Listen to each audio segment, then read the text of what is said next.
လက်ရှိအနေထားကတော့ဒါကတော့ခေါင်းငင်ပိုက်ထောင်နည်းလေးပါဒါမှာအပေါ်ကျိုးအောက်ကျိုးခါကျိုးကျုံးသုံးမြင်တန်းပြီးတဲ့အခါကျရင်လက်ရှိအနေထားနဲ့ပိုက်ကလေးကိုဒီဘက်တစ်ဖက်မှာလာစုနေတာပေါ့နော်ပိုက်ကစုနေတာပေါ့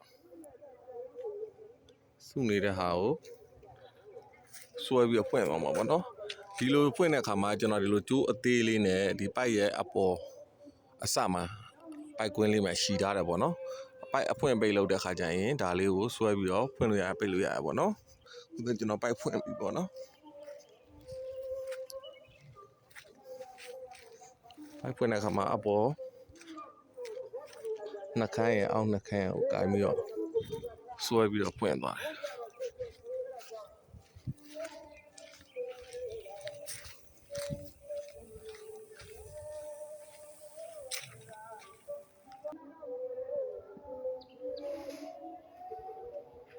အဲ့ကပြောင်းနေပြီပေါ့နော်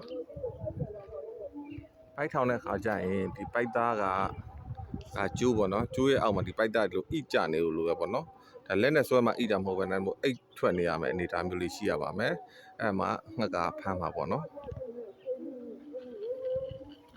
ညနေပိုင်းပိုက်တိန်းတဲ့ခါကျရင်ဟိုဘက်အစကနေစဖွင့်လိုက်တာနေဒီဘက်တောင်ကိုလာပြီးကတ်ထားလိုက်ရင်ဒါညဘက်လင်းတို့လင်းဆွဲမိတဲ့အန်ဒီကနေပြီးတော့ကင်ဝေးမှာပေါ့နော်